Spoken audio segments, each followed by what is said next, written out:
For the third time this week, the HOA president drove straight through my ranch gate and destroyed my sick wife's healing garden. That was the morning I decided it would be the last time. It was 6:30 a.m. in rural Texas. I stood at my kitchen window with a cup of coffee as her white Lexus ripped through my private gate like it was a public road. Tires crushed the blue bonnets my wife planted during chemotherapy. My cattle scattered. Her oxygen machine on the porch suddenly cut out. She never even slowed down. What this HOA Karen didn't know was that I had spent the entire weekend installing solid steel ballads right across that driveway. And the very next time she tried to use my land as her shortcut, her Lexus never made it through my gate again. What would you do if someone kept driving through your dying wife's sanctuary? My name's Clayton Rivers. I'm 58 years old, retired after 28 years in the Marines, where I specialized in hydraulic systems on aircraft carriers. Now I tend cattle and care for my wife, Sarah, who's fighting stage 3 breast cancer on our little piece of heaven in East Texas. We bought this ranch 5 years ago when Sarah got her diagnosis.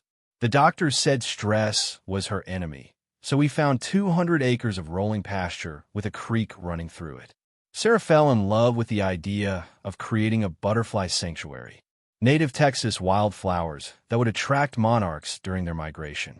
On her good days between chemo sessions, she'd sit on our wraparound porch, oxygen tank beside her chair, watching those orange and black wings dance through her garden. The ranch sits about 2 miles outside the city limits, surrounded by open land and one fancy subdivision called Meadowbrook Heights.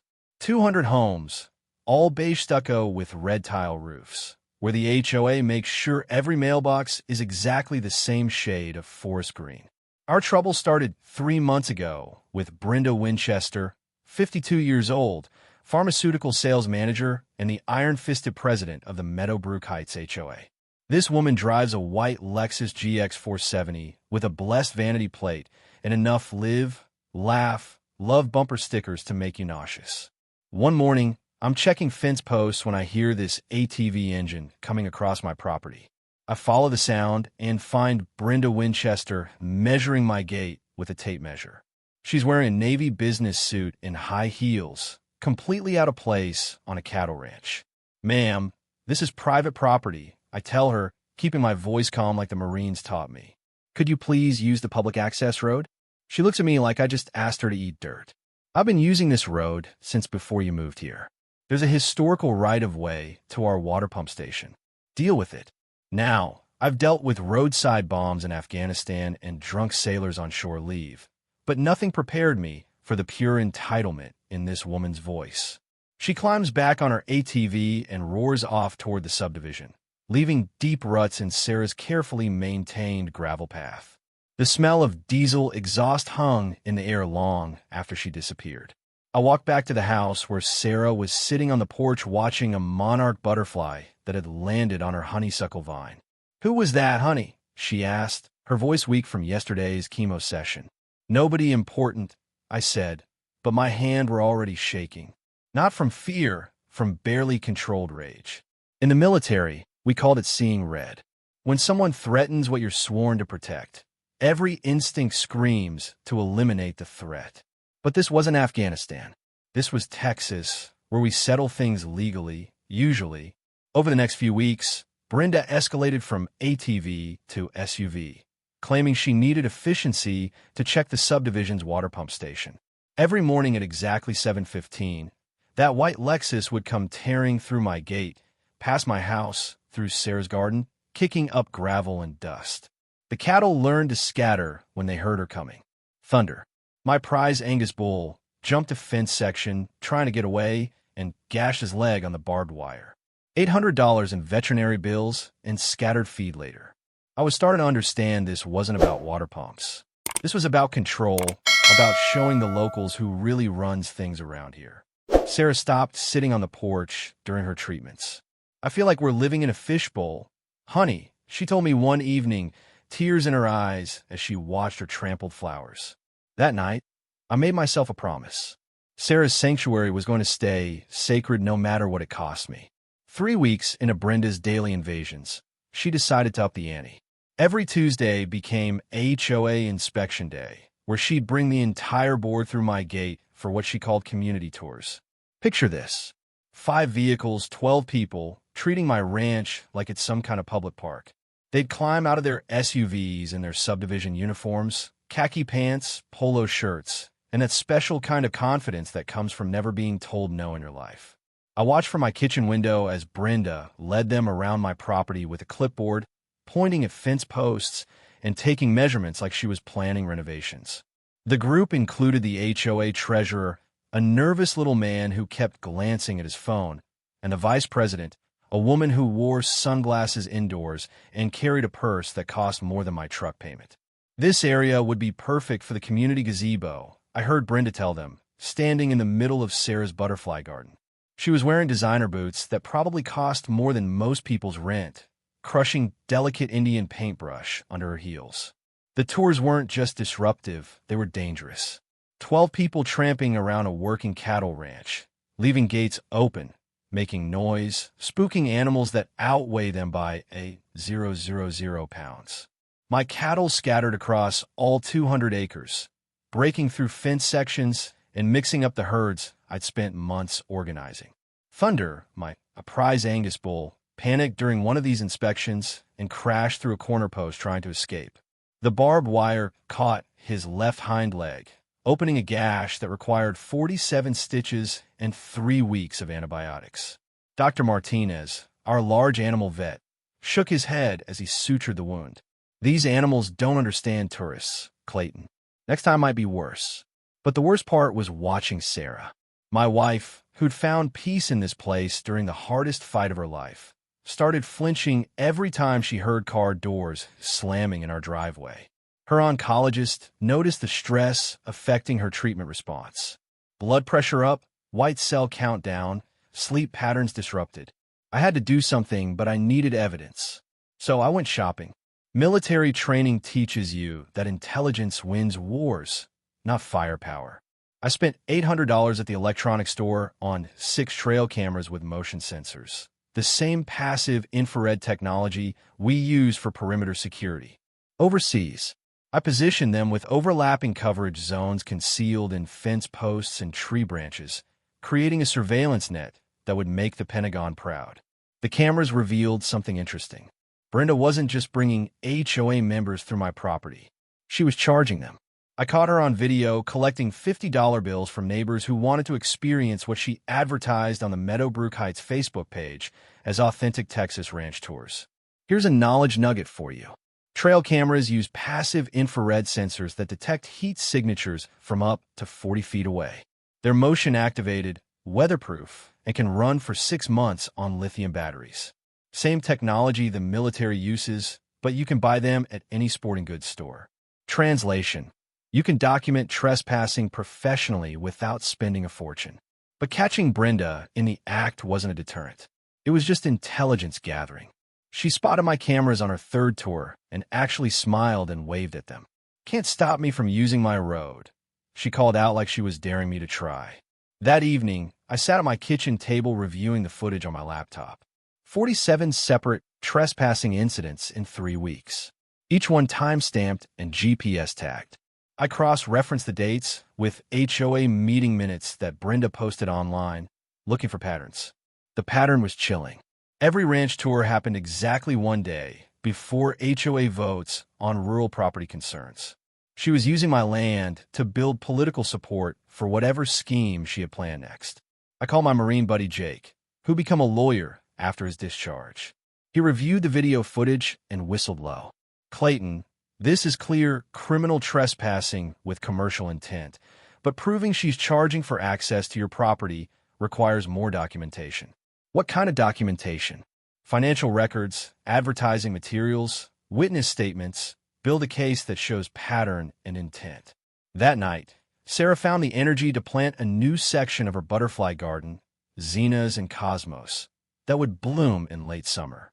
She worked slowly, stopping frequently to rest, but her eyes had that determined sparkle I'd fallen in love with 28 years ago. "No one drives through your flowers again," I promised her. "I know, honey, I trust you." But trust wasn't going to be enough. This was just the beginning. 2 weeks later, Brenda made her boldest move yet. She filed an official claim with the county for a write-off off-way easement on my property and announced plans to install an HOA security booth right next to my gate. The letter from county planning hit my mailbox like a legal grenade. Notice of easement claim hearing, Meadowbrook Heights HOA versus Rivers Ranch property. The hearing was scheduled for the following Thursday at 2 p.m. Community safety requires monitoring rural activities, Brenda explained to the local newspaper. We need to ensure agricultural operations don't impact our neighborhood's property values. The immediate impact was devastating. My bank received a county inquiry about property boundaries and promptly froze my equity line of credit. Sarah's medical bills were stacking up, and we'd been counting on that credit to cover her treatments. The insurance company launched their own investigation into alleged commercial use of our ranch, threatening to void our homeowner's policy. Neighbors started asking questions. Is it true you're running some kind of business out there, Clayton? The doubt in their voices cut deeper than Brenda's lies.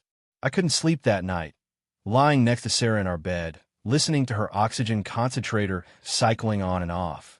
My hands were shaking again, the first time since Afghanistan. This wasn't combat, but it felt like war. The next morning, I hired a professional surveyor and drove to the county courthouse. If Brenda wanted to play legal games, I'd show her what 28 years of military precision looked like applied to civilian problems. The surveyor, a grizzled old-timer named Pete, used GPS equipment accurate to within 2 inches. The same satellite technology that guided artillery strikes overseas. This is military-grade surveying, Clayton. We'll know exactly where every boundary line runs. Here's something most people don't know. Professional survey equipment uses the same GPS satellite constellation as military targeting systems. It can pinpoint property boundaries with surgical precision, and those measurements hold up in any court. Translation: when someone claims your land, get it surveyed professionally. Emotions don't win property disputes. Documentation does. The courthouse smelled like old paper and disappointment. I spent 6 hours in the basement records room photographing decades of property deeds and easement documents. Military training kicked in. Systematic intelligence gathering, pattern recognition, attention to detail. What I found made my blood run cold. There were no historical easements on my property. None. The previous owner had never granted access rights to anyone. That road existed because it was convenient, not because it was legal. But here's the mini twist. The survey revealed something Brenda didn't expect. Her precious HOA water line was illegally crossing 3 other properties besides mine. For 15 years, she'd been trespassing on multiple ranches, not just mine. I drove straight to my neighbors. Tom Henderson, who ran cattle on the section north of me. Maria Santos, whose family had owned their land for 4 generations. Bill Crawford, a retired teacher who raised quarter horses. You're telling me this HOA line crosses my property without permission? Tom asked, studying the survey maps spread across his kitchen table. 15 years of illegal trespassing, I confirmed. And I bet you never saw a penny in compensation. That's when the real story emerged. Brenda had been systematically intimidating all the rural property owners, threatening lawsuits, filing nuisance complaints, creating paper trails to justify her enforcement actions. She wasn't just targeting me. She was running a campaign against anyone who didn't fit her suburban vision. The county planning meeting was held in a sterile conference room with fluorescent lights that hummed like angry wasps. Brenda arrived in her Navy business suit carrying a leather portfolio and radiating the confidence of someone who'd never lost a fight. I came in my cleanest jeans, carrying a banker's box full of documentation. Mr. Rivers, the planning director, said, Mrs. Winchester claims historical usage rights to access community water infrastructure. I opened my box. Sir, I've got 40 years of property records, professional survey documentation, and evidence that no such easement has ever existed. Furthermore, I can prove the HOA's water system is illegally crossing multiple private properties without compensation or permission. Brenda's face went white. That's impossible. We have documentation, ma'am. I'd be very interested to see that documentation. The planning director leaned forward. Mrs. Winchester, do you have legal easement documents for the property access you're claiming? I watched her squirm for 30 seconds of beautiful silence before she said, I'll need to consult with our attorney. Then this hearing is postponed pending documentation review, the director said. As we filed out of the room, the planning director pulled me aside. Off the record, Mr. Rivers. Her claim has no merit, but she's got political connections. Document everything. That night, Sarah was strong enough to sit on the porch. We watched a pair of monarch butterflies dancing around her zinnia patch as the sun set behind our pastures. How'd it go today? She asked. We're winning, I said. But this isn't over. Brenda Winchester didn't take losing gracefully. 2 days after the county meeting, she filed a formal nuisance complaint against our ranch, demanding what she called agricultural modernization and threatening daily fines of $500 until we complied with her undefined standards. The complaint was 12 pages of legal gibberish that basically boiled down to this cattle ranch makes our neighborhood look bad, so shut it down. She claimed our livestock operations violated health codes, our structures needed inspection, and our property was reducing home values in Meadowbrook Heights by an average of $15,000 per house. The county inspector showed up the next Tuesday morning in a white pickup truck with official plates. His name was Rodriguez, and he looked like a man who'd rather be fishing than dealing with HOA drama. Mr. Rivers, I got to investigate this complaint, but between you and me, it looks like bureaucratic harassment. Your operation is cleaner than most facilities I inspect. Still, he had to follow protocol. 3 hours of walking my property, checking feed storage, water systems, and waste management. Everything passed, but the stress was eating Sarah alive. She collapsed during her chemo session that Thursday and spent the night in the hospital. I sat in that plastic chair next to her bed, listening to monitors beep and watching for drips, making a decision that would change everything. The smell of antiseptic couldn't mask the scent of fear in that room. Fear that stress was winning the battle against cancer. That weekend, I drove back to the courthouse. 3 days in the records room, photographing every document I could find. Military intelligence, training from Afghanistan applied to Texas property law. I was looking for patterns, inconsistencies, anything that would explain Brenda's confidence. Here's what most people don't understand about public records. They're public for a reason. Property deeds, permit applications, tax records, it's all there if you know how to look. I spent 72 hours learning the paper trail of my own neighborhood. And that's when I found the smoking gun. The original water easement that Brenda claimed gave her access rights had expired in 1987. Expired as in no longer valid, no longer legal. The county had sent official notice to the HOA requiring renewal, but nobody ever responded. The legal department assumed compliance and never followed up. For 15 years, Brenda Winchester had been trespassing on my property and 3 others, operating an entire water system on expired permits. She was running a sophisticated criminal enterprise, and she probably didn't even realize it. Here's a knowledge nugget that could save your property.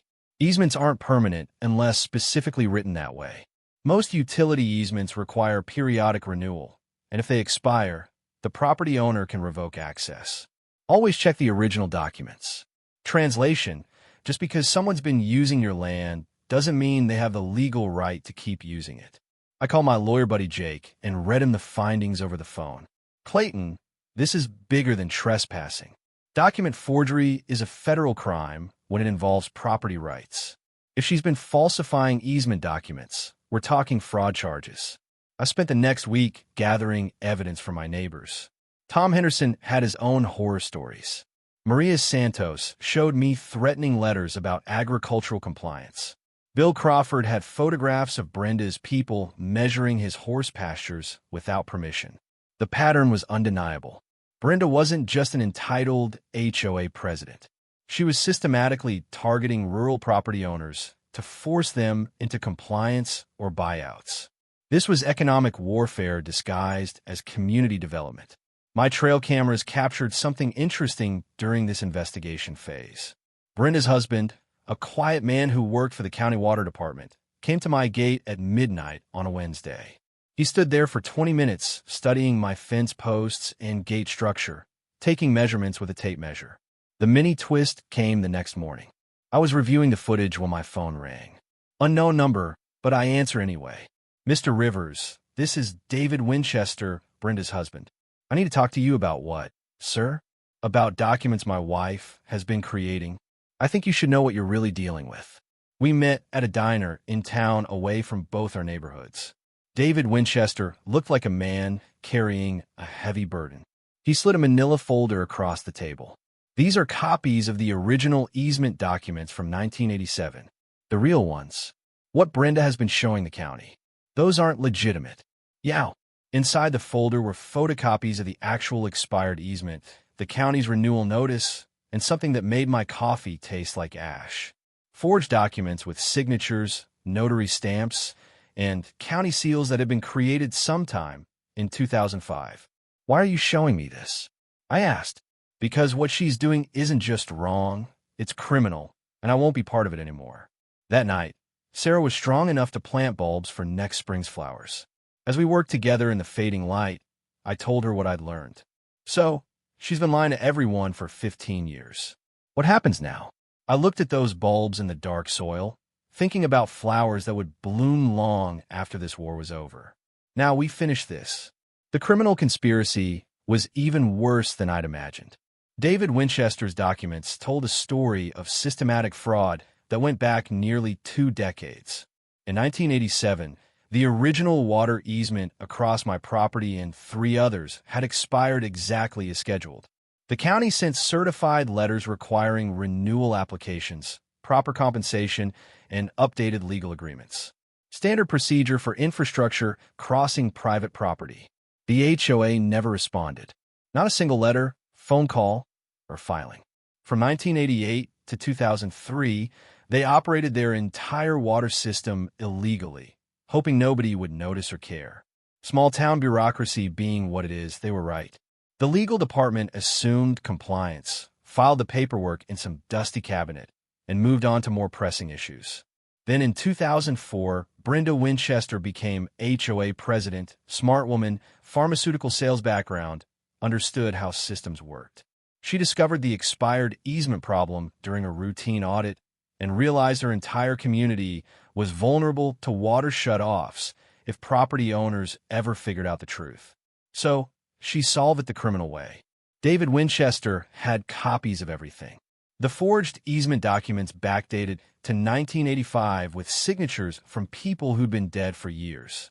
Notary stamps from officials who'd never notarized anything related to water rights. Even a county seal that hadn't been adopted until 1995 mysteriously appearing on documents, supposedly created a decade earlier. The document forensics are amateur hour, Jake told me over the phone after reviewing David's evidence. Digital printing on papers supposedly from 1985. Photocopied signatures. Notary seal from someone who died in 1990. Any federal investigator would spot this in 5 minutes. But here's what made it a sophisticated criminal enterprise. Brenda had done this on 3 other properties besides mine. 4 separate acts of document forgery representing over $500,000 in stolen property rights over 15 years. This isn't just trespassing anymore, Jake continued. We're talking federal wire fraud, mail fraud, conspiracy, civil rights violations under color of law. She could be looking at decades in federal prison. The power dynamic had completely shifted. For months, I'd been playing defense, reacting to Brenda's moves, feeling like the underdog fighting superior forces. Classic asymmetric warfare, small unit against a larger, better equipped enemy. But now I realized the truth. I wasn't fighting a superior enemy. I was dealing with a criminal who'd been running a bluff for 15 years, hoping nobody would call her on it. David Winchester's revelation changed everything. She's convinced herself the forgeries are legal because they've been unchallenged for so long. That's her weakness. She thinks she's untouchable.